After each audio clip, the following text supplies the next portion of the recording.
Sorry, Earth, I failed to declare World War III, November 15, 2022. George Romanos claims his investigative journalist, writer, analyst, historical researcher. That's the day that Ukraine bombed Poland with missiles. Sorry, Earth, I failed to declare World War III, November 15, 2022. What does the what does this lack? Capped with pearls. In other words, what is missing on Earth Day? A third world war, which may in fact turn nuclear.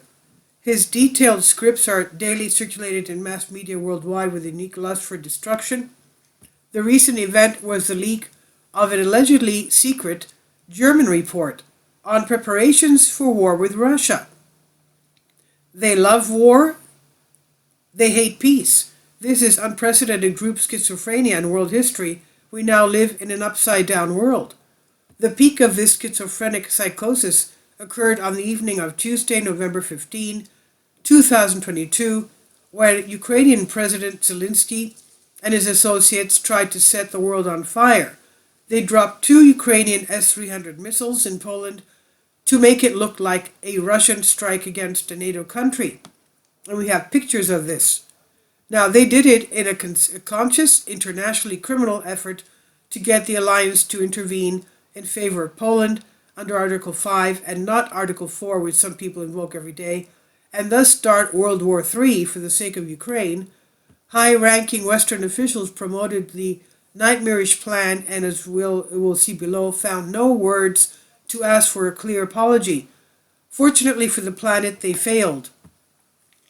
The decade of 2020 is proving to be crucial for the existence of Earth, the human species, and all its living beings. In 2020, as American prosecutors, university professors, and scientists from many countries complained, an asymmetric global biological war occurred which escalated with measures of totalitarianism, deprivation of freedoms and human rights, the obligation for injectable preparations, and the official license of the American state certified that their tests will be completed in December 2023. The daily revelations by international government media about human losses create a climate of unprecedented bitterness, tyranny, and terrorism that never before has existed in humanity. The path to the upside-down world.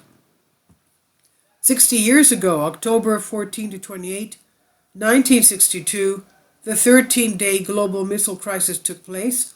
The USA tried to install its missiles on the territory of Great Britain, Italy, Turkey, wanting to encircle with nuclear weapons Russia,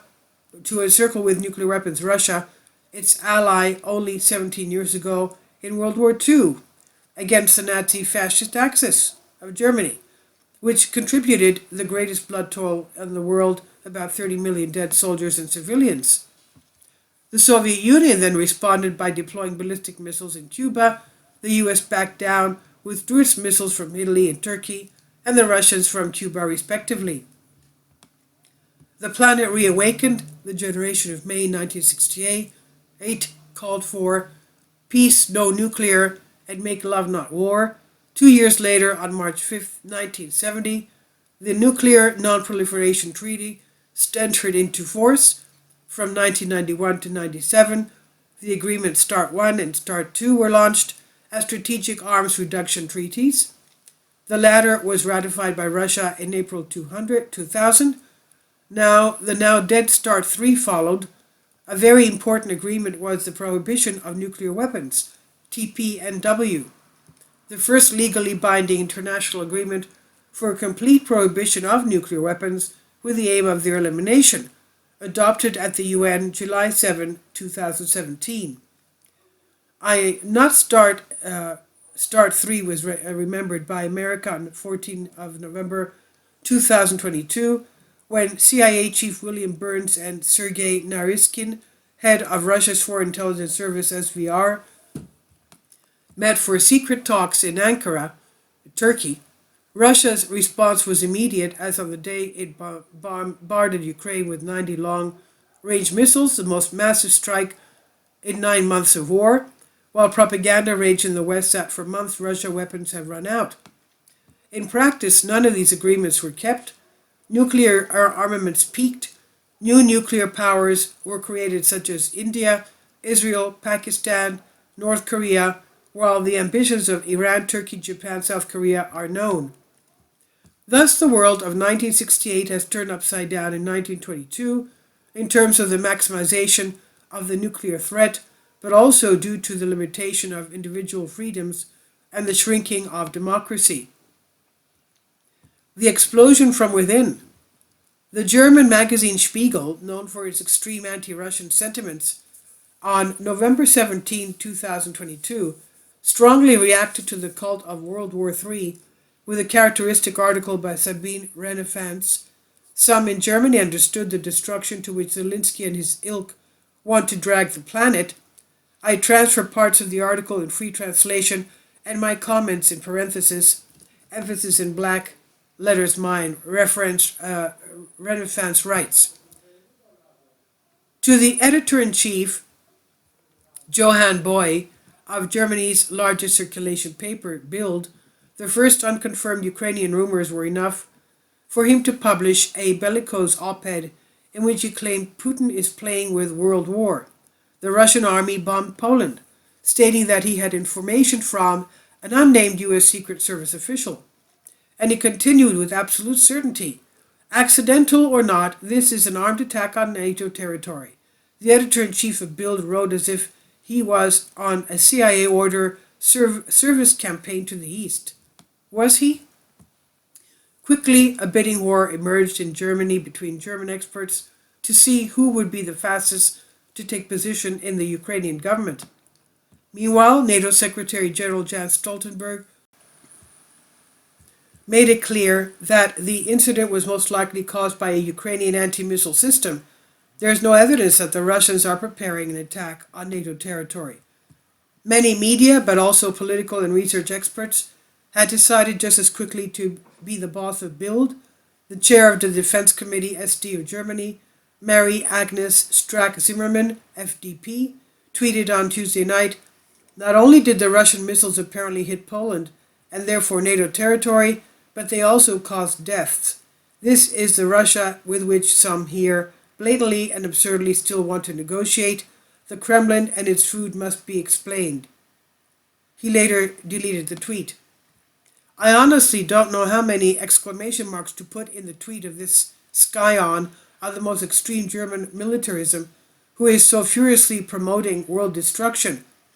I leave aside her self-deprecated deletion of this international disgrace on Twitter, as well as her not resigning immediately after her criminal mistrial. Renefants continued. Her, Zimmermann's colleague in the party, Alexander Graf Lambsdorff, also deleted a tweet of his on the grounds that the headline of the report of his needed more clarity than actually happened. The headline?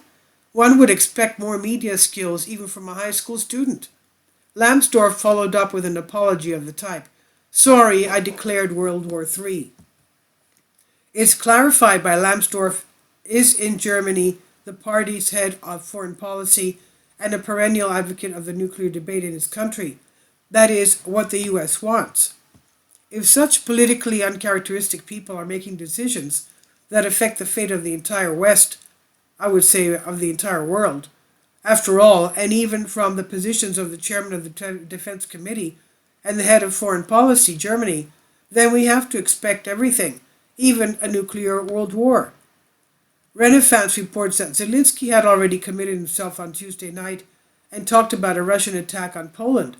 How many times have Ukrainians said that the terrorist state Russia is not limited only to their country? NATO must react to this targeted attack by Russia in Poland with very painful consequences, said Andrei Melnik, former ambassador to Germany and new deputy foreign minister, Zelensky's successor, many believe. Try to draw Western allies into the war based on rumors and disinformation. One should be grateful to President Joe Biden, who countered the Russian attack position and assumed crisis management from Bali. The National Security Advisor of the U.S. government, Jack Sullivan, was recently in Kiev to talk with President Zelensky about realistic demands in the peace negotiations. Through his intelligence chief, William Burns, Biden is exploring possible opportunities for peace talks with Moscow. I note that the Americans forbade Ukrainian experts to visit the place where the missiles fell in Poland. There's a history of Pentagon reports on how the Ukrainians manage crises, how they deal with U.S. weapons, how they hide their losses, and other very sensitive issues. Renifant sneers, writing that anyone who weighs, doubts, is a coward, has no idea, or even better, is Putin's straw man. Her article also publishes a document of unique value, a photograph from the site of the impact of the Ukrainian missile on the Polish city of Przewodzowo near the Ukrainian border, which was published by the Polish police. This is the image that I'm showing you. November 16, 2022. With it, the lies of those who spoke about fragments from the Ukrainian missile, which was allegedly hit by a Russian one in Poland, are dispelled. And this is because the huge crater of the Ukrainian missile that killed is clearly visible, with two innocent Polish farmers. For your information, interception fragments do not cause a 2.5-meter deep and diameter crater the length of a very large grain cart, as the photo demonstrates. I expect no respect from the mentally ill who seek World War III. I don't expect resignations, let alone kill themselves like the ancient Greeks did by falling on their swords, or even the Japanese harakiri. On the one hand, because the dollars are not sharp, and on the other hand, because they have chosen to die as scoundrels, they hate peace. So, this I've translated for you from a Greek article. Please leave your comments. Thank you for your support. Kindly support my Patreon account. The daily posts are 5 videos daily, and they are totally different from what I have on my YouTube channel. Thank you so much for your support, and that you find all my content so interesting. You'll find the Patreon account details in the description box below.